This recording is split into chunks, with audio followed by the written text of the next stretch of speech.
Yeah, it looks... it looks like it's in line. And it's on, right? Yep.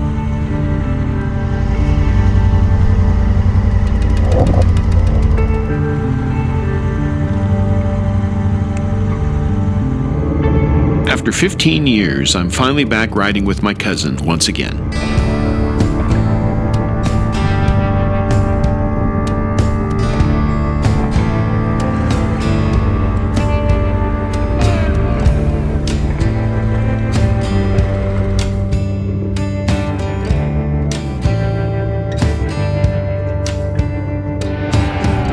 The road out of camp was giving us a spectacular light show with so many shades of green I couldn't even count them all.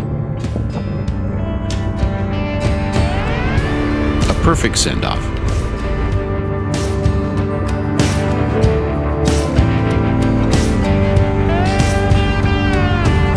As we hit the pavement, I wanted to do a quick backtrack to all the places I looked for a suitable camp last night in hopes of finding my hat.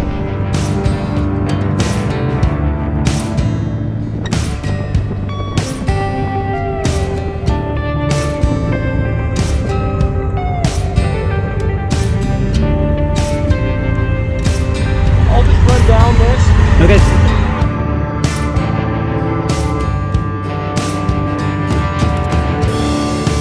No luck there. We seem to be losing options.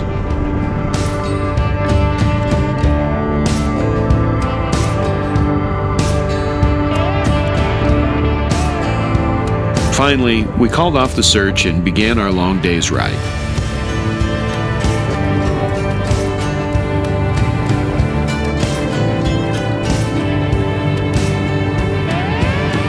I wanted to check out the lower end of the Barlow Road section I had ridden the day before.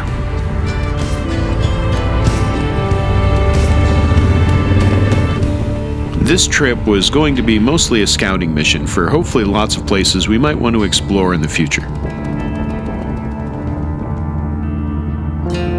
The Barlow Road area has always been a place that has intrigued me, and I wanted to at least get a glimpse of where my next adventure into this area would begin.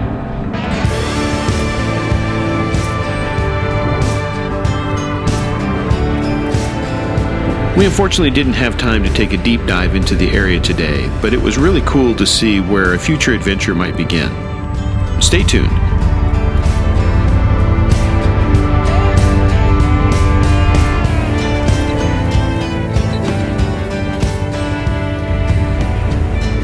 I was like, what the heck? It's trying to push me over. We're wider than I thought. Yeah, I know, me too. So it looks like a person could probably ride Barlow on the other end down to here, because I think this is the closed spot. Right.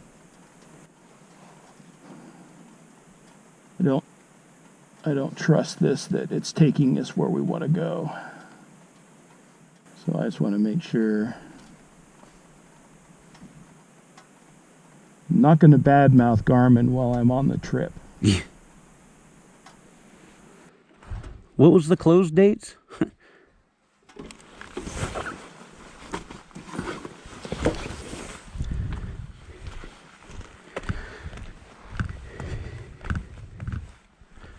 July 17th.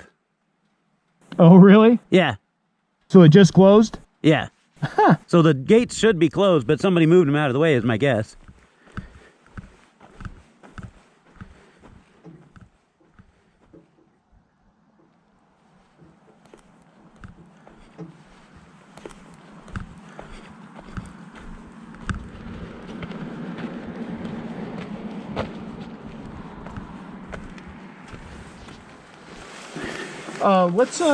Let's go down there just a little bit and just see what it looks like. And if it looks like it's going to do anything horrible, then we'll just turn around and head in. I don't want the day to get away from us. Yeah. Sound okay? Yeah.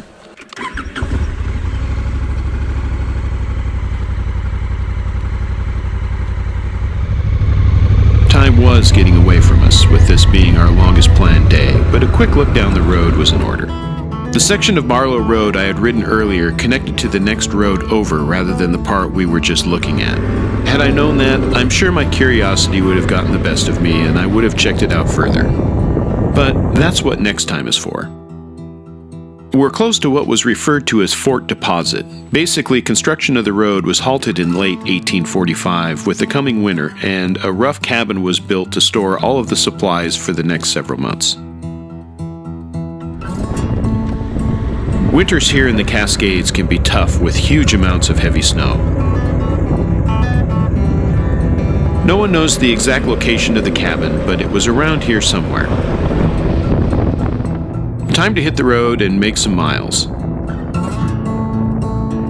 I was getting hungry, I know, what's new, and some breakfast was in order. We got behind a log truck whose trees had more dirt and rocks on them than wood, and a quick flyby was in order.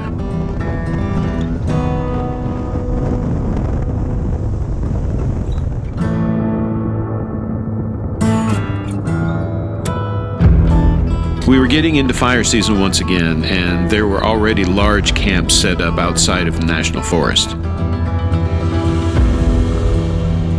Seems like there are just too many fires anymore.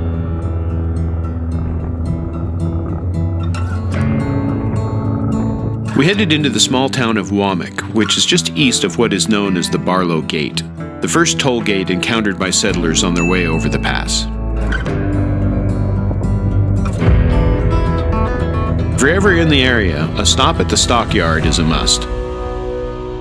Great food and people, live music, and epic racing. That's good stuff right there. They really know how to party in Womack, for sure.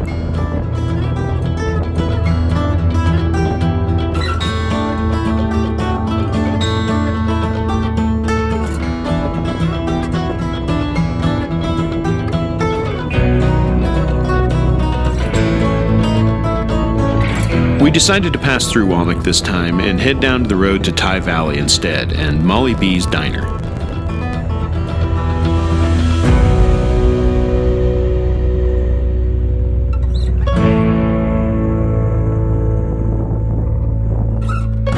Ty Valley is a great little town with a rich history as well. They even filmed a movie here in 1925. Pretty cool. But no time for that now. It's time to eat.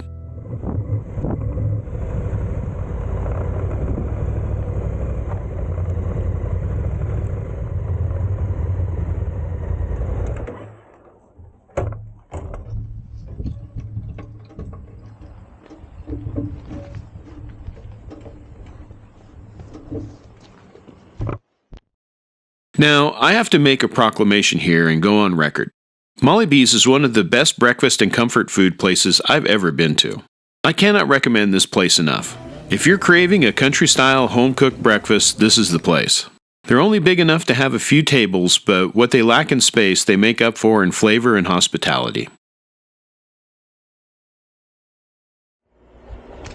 After one of the best breakfasts anywhere, it's time to head to the general store for some fuel and a new camping hat. The Ty Valley General Store is super cool, with just about anything you need, including awesome camping hats with their logo embroidered on them.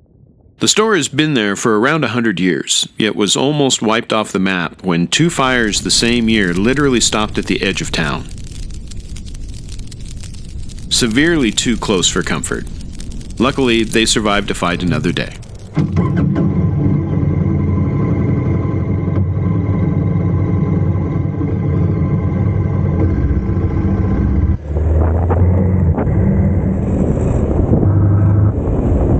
Time to head down the road to a place I've always wanted to stop at, but never had.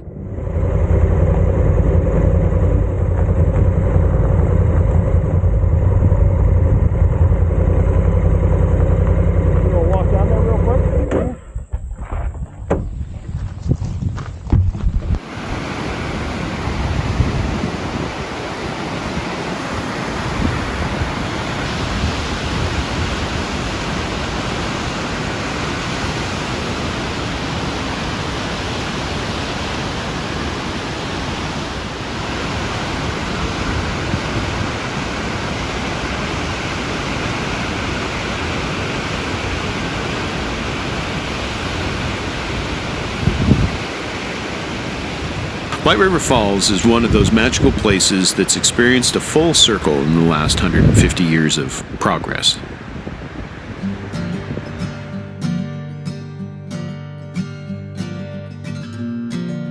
Here are the falls in 1881, pretty much like they've looked for thousands of years.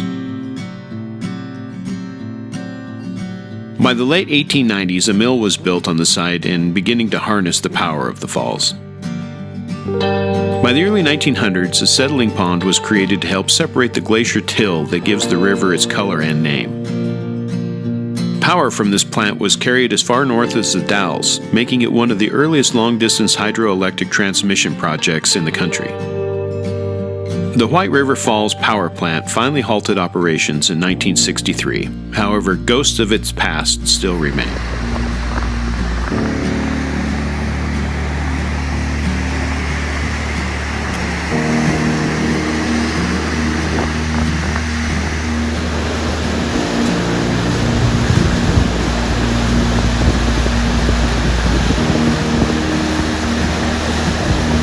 It's at this point in the video I'd like to give a quick shout out to the person who was the inspiration for this visit.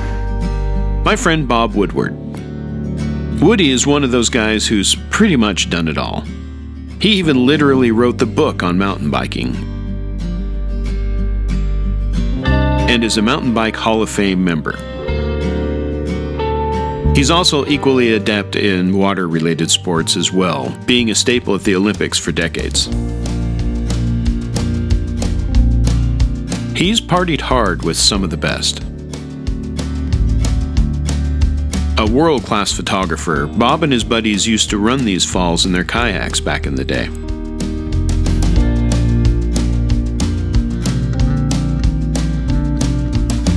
This shot in particular was seen in multiple magazines of the era, like Sports Illustrated and National Geographic, just to name a couple. He said this was one of his most successful images. Woodman is in his mid-80s now, but is no less intense. Thanks, Woody, for being my mentor and friend all these years. Cheers to you.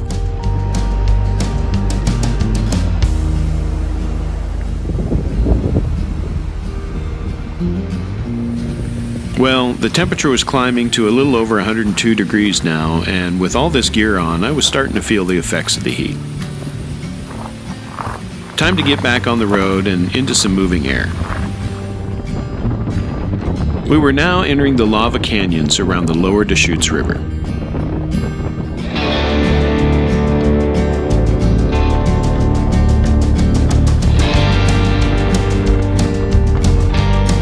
The Deschutes is a world-class river for both fishing as well as rafting, and this section out of Maupin is a particularly popular spot.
Despite the water beside us, temps in this canyon reached over 107 degrees while we made our run, and I could tell it was starting to get to me.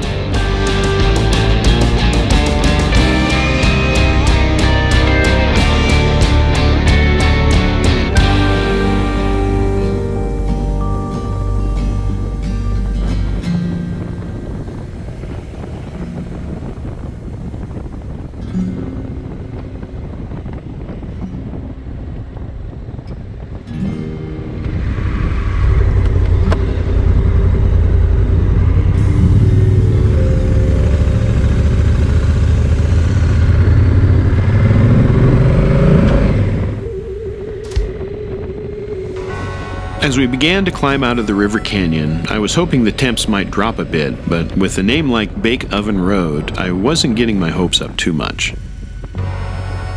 It was at this point I started to notice I was getting a little goofy. What? Making sure you're good. Just making sure you're good. Oh, yeah, I'm good. Yeah.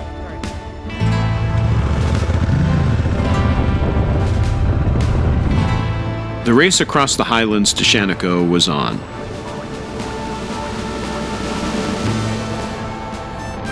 We were back down to a cool 104 degrees, which, well, I guess on paper is better than 107, although at the moment it didn't feel like much.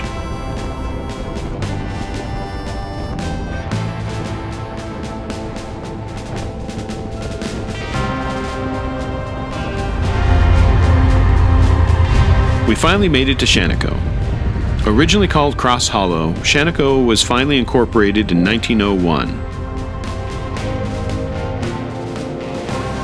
The town's heyday was definitely the first couple decades of the 20th century, when Shaniko served as a transportation hub for the Columbia Southern Railway, a subsidiary of the Union Pacific Railroad. The railroad was the lifeblood of this town, and at that time Shaniko was known as the wool capital of the world. When the railroad rerouted and left Shaniko, it spelled doom for the small town, and Shaniko was finally referred to as a ghost town in 1959. Today, Shaniko looks pretty much like it did in the early to mid 1900s, stuck in time.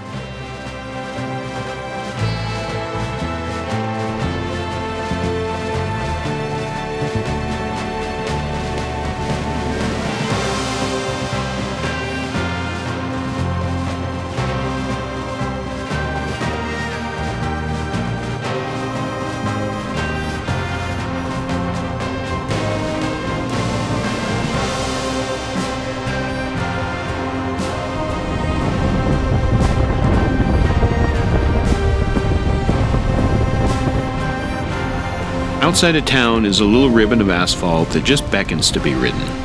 A little paved gift halfway through today's ride.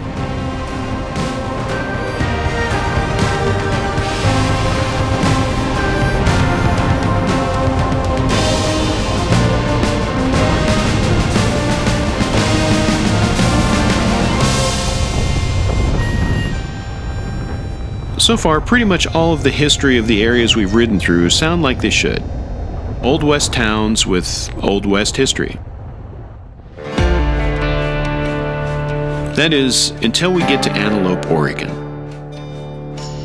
There's a reason that name sounds vaguely familiar. It was in Antelope, later named Rajneesh for a time, that something took place here that no one could have guessed would have happened in a million years.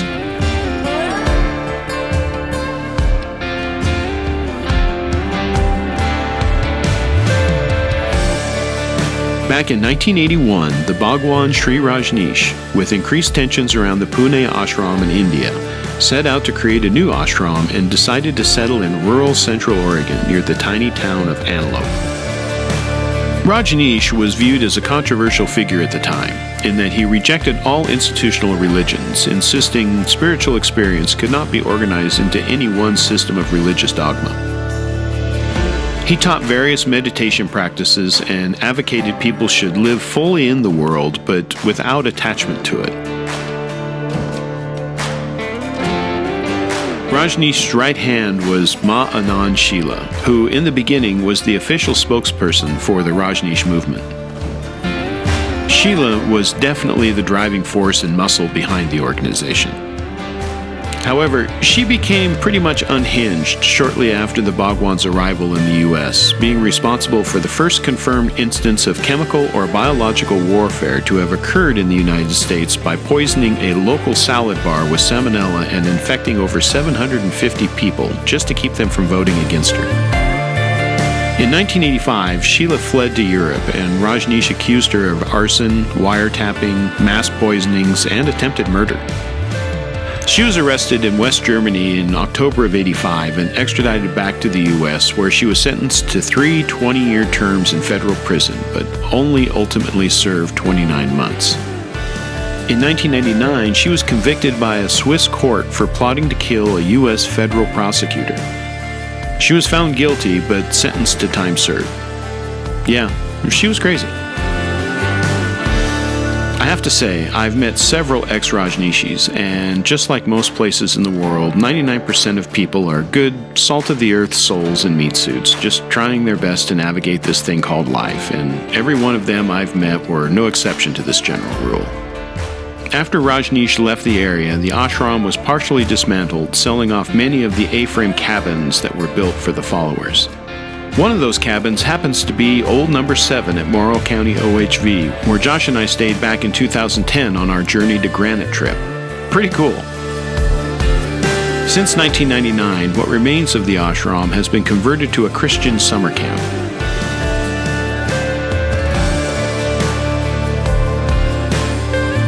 Today, Antelope is pretty much like it was before the Rajneeshi incident, settling back into its roots, but man, does it have stories to tell.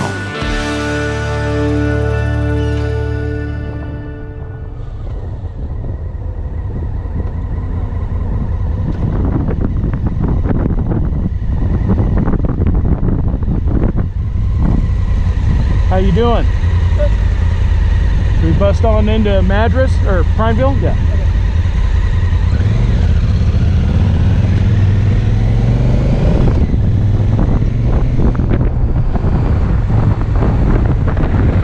By now, the heat was getting to me. We originally planned for an off-road route into town, but ultimately decided to try and make up for some lost time by taking the highway instead.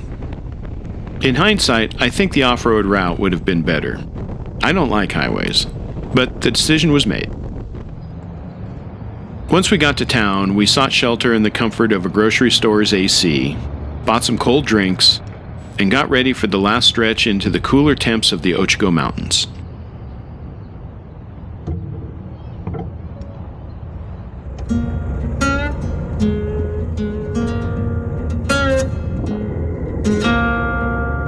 I could tell I was getting goofy from the heat, and I was ready to get to camp, take a dip in the creek, make some food, and relax for the evening.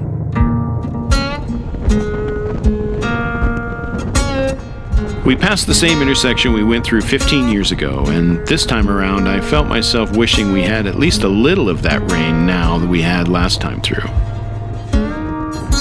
I see the old store finally collapsed. Believe it or not, I remember buying a soda there when I was something like 3 or 4 years old on our way to camp. Time is weird.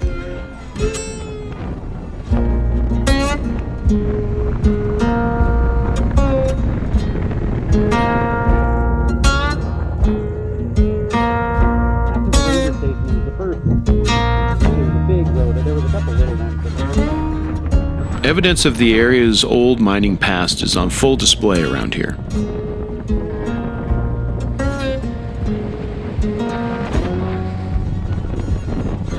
This area also has some of the darkest skies in the country, making it one of the best places to view the stars.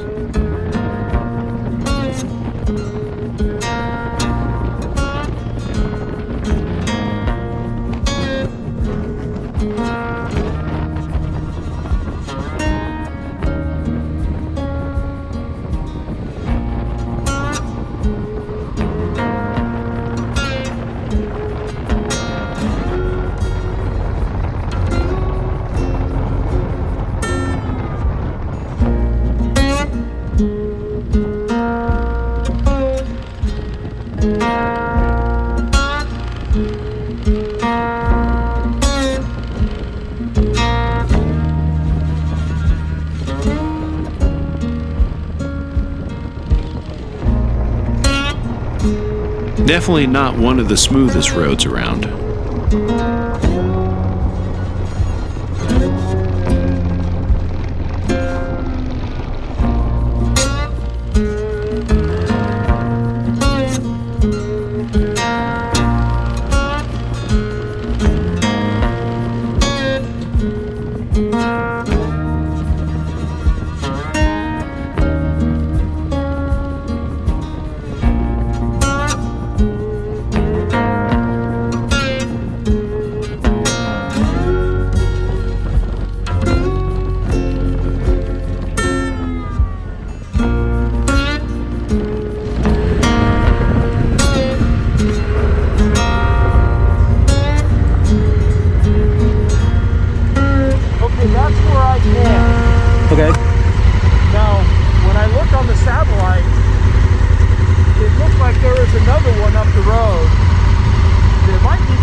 fine with it. I don't. Okay. Let's do that one. Okay. Get done with it. All right.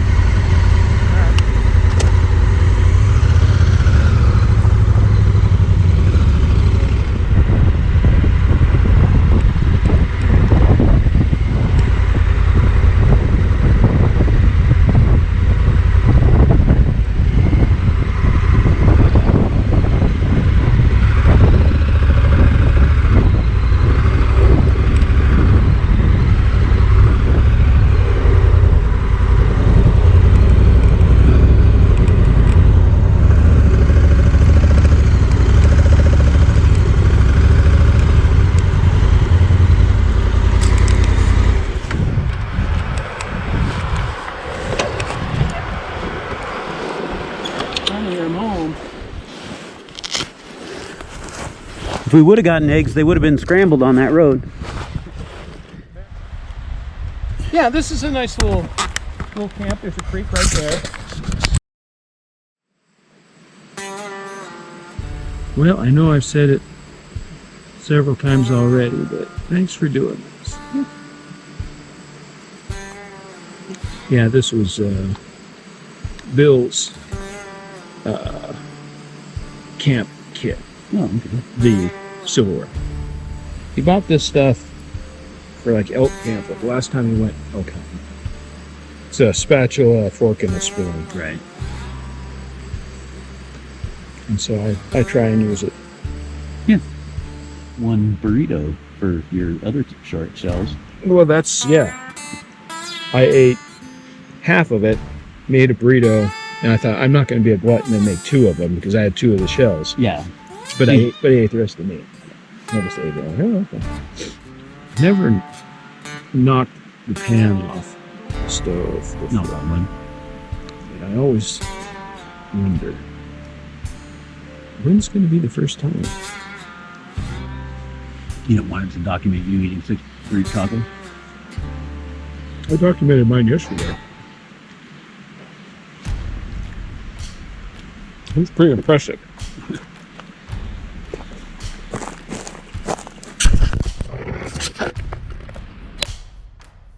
And with that, day 2's in the books.